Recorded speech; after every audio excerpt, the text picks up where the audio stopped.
Sam from Guitar Village here, and we're back with the weekly roundup. So, for the avid viewers of this channel, you'll notice that the weekly roundup is where we take the top 6 hottest new guitars and talk about them.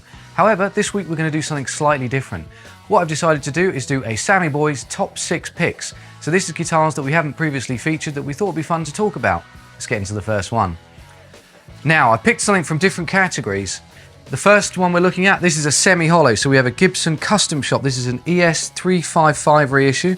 It's a 59 reissue in the watermelon finish, which I absolutely adore this finish. I think the Murphy Lab's done a great job recreating like a really heavily faded cherry 355. Just try this thing out, honestly, you won't be disappointed. Okay, next up, we're gonna head over to Fender custom shop territory. And we have a 1960s reissue Telly. This is a limited edition one, it's very cool. It's in a custom color Olympic white finish. Now, if you were going to buy an original Telly from the 60s, finding one Olympic white's going to be tough. And finding one that's a great player could be a little bit tricky too, because they do vary a bit. But what I really like about this one is not only is it custom color, it's got a gorgeous slim neck profile, but also they've put compensated brass saddles on there, so the guitar sounds amazing as well. All right, next up, we're going to check out a very cool acoustic. We have a Martin custom shop. This is a North Street limited edition D18. Now, the D18 for me has been the quintessential Martin. I think this is their workhorse guitar that everyone should own at least once in their lifetime. So, if you want the best version of a D18, check out the North Street. They only made 25 of these. It's really, really cool. Okay, next up, we're gonna jump over to 12-string territory. Like I say, I'm trying to choose a guitar, choose 6 guitars, one from each sort of category. 12 strings, Guild 12 strings especially. I mean, Guild makes stunning guitars. The finishing is incredible. They're made in the USA. But if you want a 12-string guitar, it's super hard to beat one of these, the F512E. I mean, look at the back on that. This is the maple version. They also do it in rosewood. You can have it in natural, sunburst. Personally, I prefer the sound of the maple. Some people prefer the rosewood. But if you want the best possible 12-string you can get in an acoustic, guys, buy the Guild.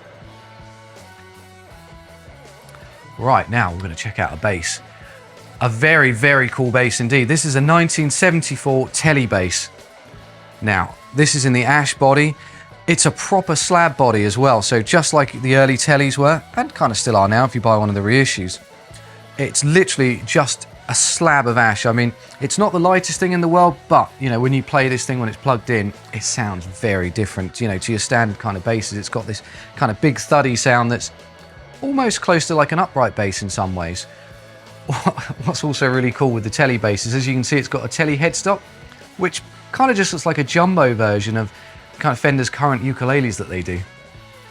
Not sure if that's a good selling point or not, but I think it looks cool. Okay, the last guitar in our weekly roundup. We're going PRS this time. We have the Modern Eagle 5. So, these guitars, I mean, aside from being incredibly versatile, the top on this one is absolutely stunning. And it's got something that I really love about PRS is it's got the natural back. Whenever I want to buy a PRS, I want to see the wood grain on the back because it always looks good. And it has my favorite pattern neck profile, which is the slightly chunkier of the neck profiles they offer. It's not massive though, it's still, nice and rounded, almost like a kind of mid-50s Gibson Les Paul Jr. Okay, so with the pickup arrangement on this, you've got 5 coils, so it's kind of HSH. But you've got loads of splitting options. You've got these little switches on here so you can go into single coil mode or full humbucker mode. You've got a 5-way switch on there, so you've got a lot of combinations. But also, this has the TCI pickups in there as well, which for me are the PRS's best sounding pickups ever. Anyway, that's it from the weekly roundup. If you want to check out any of these guitars, they're listed on our website. The links will be in the description below. And as always, thanks for watching.